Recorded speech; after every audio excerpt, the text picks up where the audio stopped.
Welcome to Decisive Point, a U.S. Army War College Press production featuring distinguished authors and contributors who get to the heart of the matter in national security affairs. The views and opinions expressed in this podcast are those of the authors and are not necessarily those of the Department of the Army, the U.S. Army War College, or any other agency of the U.S. government. Decisive Point welcomes Dr. Erik W. Goepner, author of Explaining the Prevalence of Civil War, which appeared in the autumn 2022 issue of Parameters. Goepner has a PhD in public policy from George Mason University. A retired U.S. Air Force colonel, he currently works as a civil servant in the federal government. Welcome to Decisive Point, Erik. Thank you for being here. Hi, Stephanie. It's nice to be with you. Let's get started. Your article argues the more trauma endured by a population, the more civil war the country will experience in the future. Lay the groundwork for us, please. Sure. The trauma theory kind of has its origins in the experiences and observations of my provincial reconstruction team. We were in southern Afghanistan in 2010, height of the surge, give or take, and the president had said words to the effect of, you have 18 months to get it done. So we were busy iterating. If we found something that worked, we would do as much of it as we could, kind of channel your Will Ferrell, more cowbell here. And if we were doing things that weren't achieving objectives, we tried to, as dispassionately and quickly as we could, jettison them and just stop doing them. Not long into our deployment, we started to see different evidence that suggested trauma was having a huge negative impact in Afghanistan and a significant impact on our ability to kind of achieve an enduring peace in the country. We're in a culture, particularly with the Pashtuns, where emotional control is like a really big deal. We'd go to shuras, which are Afghan meetings where they'd have 20, 30, 40 village elders and government officials, and we'd see men going into hysterics. We would see examples of towns that were firmly under the control of insurgents rise up very briefly, push the insurgents out, and then just as soon kind of kowtow and capitulate to the insurgents again. But perhaps most importantly, we'd see violence used frequently in everyday settings. Think of the idea of normalizing the use of violence in your everyday life. So we'd be with a district chief. The district chief would get angry at another official, and the public setting would just smack the official in the head, like really hard. You'd have middle-aged field grade officers in the Afghan police or the Afghan army. And when they would have a dispute, instead of debating it or just maybe flipping each other the bird, they would actually get into a full-blown brawl, right there at the police headquarters.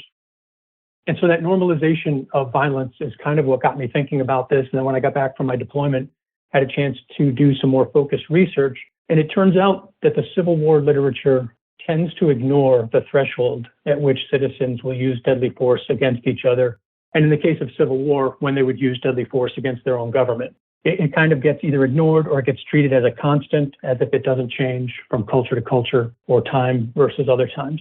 And despite any headlines that we're reading, it's really rare for one human being to take the life of another human being. The military's done really interesting studies that show that even in combat, warfighters will go to fairly great extents at times to not kill in combat. So they'll try to make it look like they're participating, but they'll take lengths to not actually discharge their weapon or discharge it in the direction of the enemy, hoping not to kill.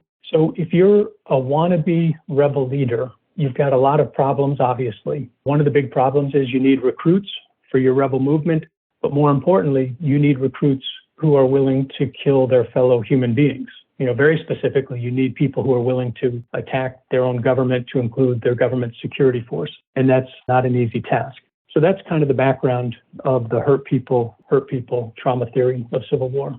You talk about 3 ways trauma might increase the prevalence of civil war. I'd love to hear more about this.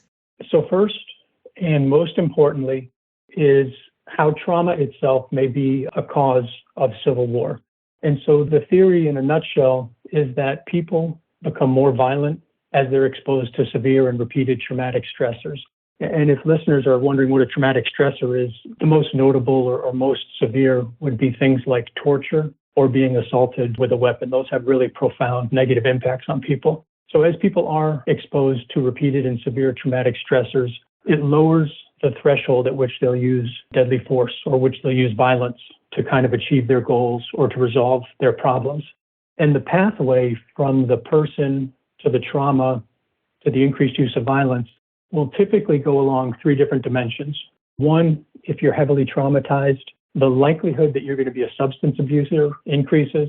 the likelihood that you will meet the criteria for one or more mental illnesses increases, and the likelihood that you will suffer from something called diminished impulse control also increases.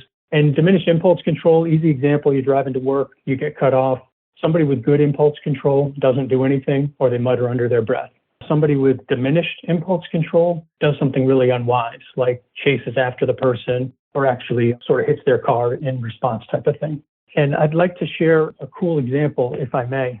Absolutely, please. All right. So for Dr. Strangelove fans, instead of the war room, think of the Afghan Operations Center. It's the summer of 2010, and you have two Afghan colonels in a heated debate. One is the chief of police for the province, who all the Americans love, and the other is the chief of the NDS, which is kind of like legacy KGB. So two Afghan colonels, both in their middle age, having a heated debate. And the colonel that we all loved, it's worth pointing out that we also assessed that he had a substance abuse problem. He had spent all of his life in a war zone, either receiving or meeting out war-related trauma. And so he was like self-medicating was our interpretation, but we loved him. He was bold, daring, brave, and low on the corruption scale. So unfortunately, in this exchange, he, the colonel that we loved, is kind of getting skewered by the other colonel. And so there in the middle of the Afghan Operations Center, the one that we all cared for, Colonel Jelani, kind of got to the end of his rope. And so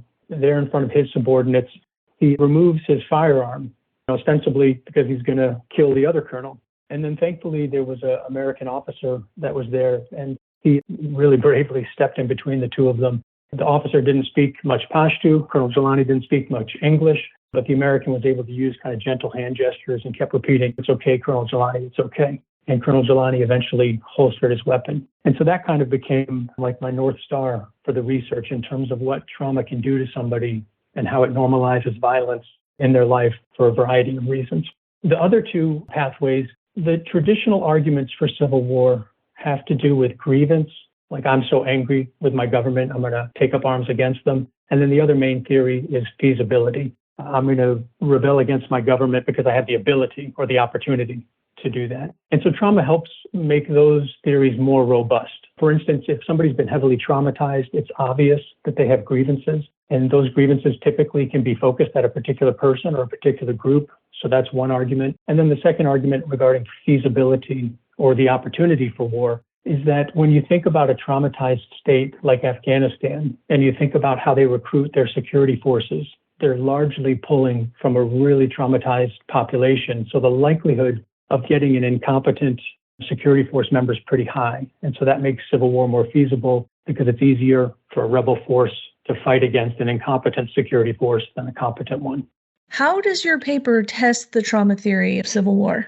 Okay, so we're going to kind of geek out a little bit. I spent 23 years in the world's greatest air force, so I may be a little geek, but I also have a little cool stuff in the history as well. I love it. First, I developed a trauma index, and I used 4 categories of variables. The first category relates to the most pernicious form of trauma, which is torture. The second category measured the amount of rape. Third category was war-related, and here we're looking at like the length of wars, the breadth of wars across a country, and then the intensity of those wars. And the fourth category of variables was more general forms of trauma to include things like natural disasters. And so I looked at the universe of countries from 1990 to 2014 and basically assessed scores that could have been as low as 0 for essentially no trauma to as high as 100 for essentially you couldn't have any worse or more trauma in your country if you tried type of thing. Not hard to imagine, but countries like Finland and Iceland, very low trauma scores. For that 25-year period, their score averaged under 5.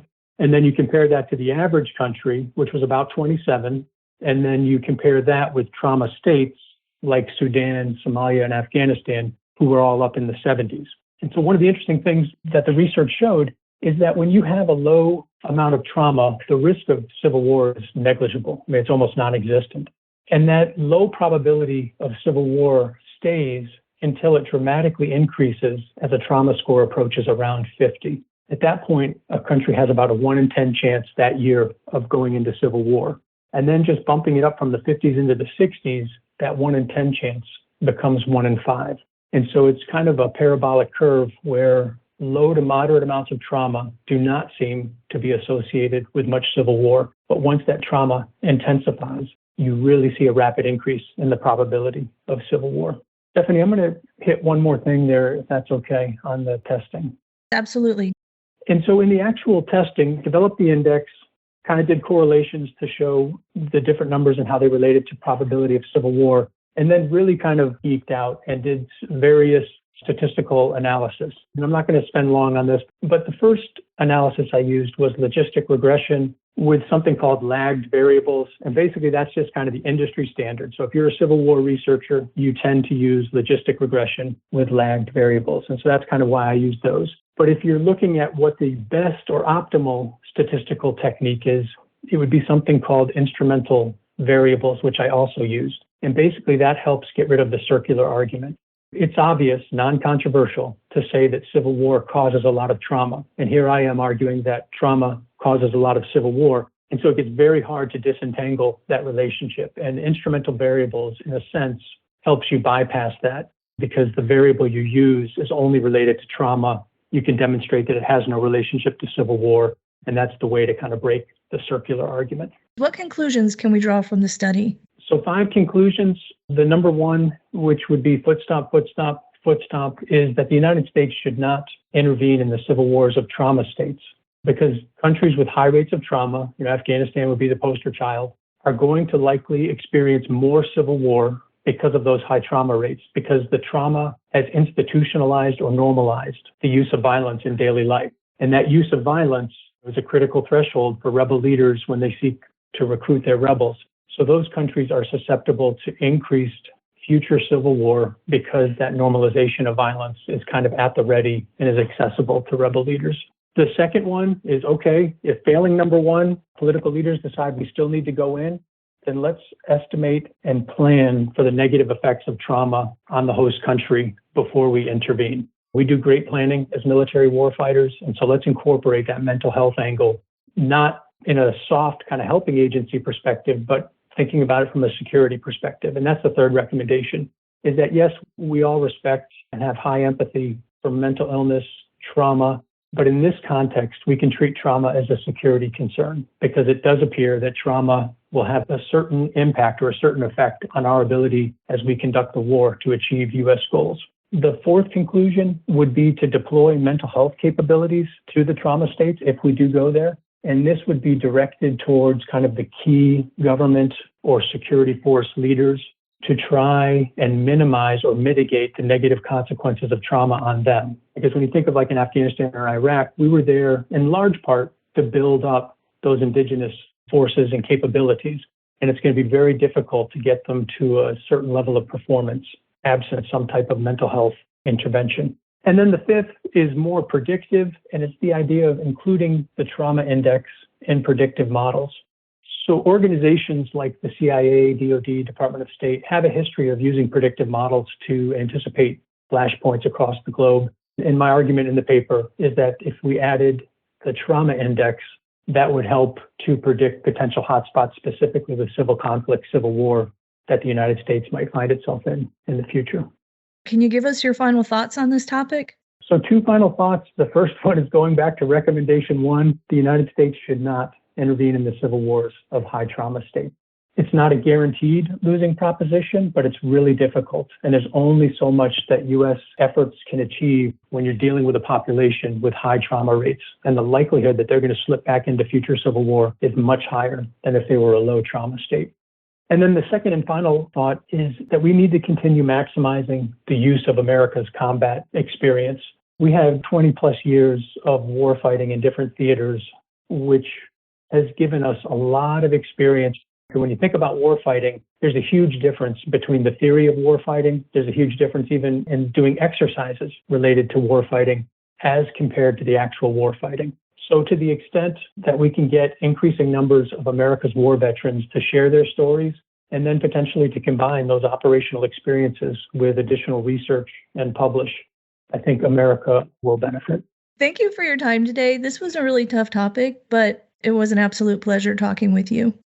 Thanks so much, Stephanie. I appreciate it.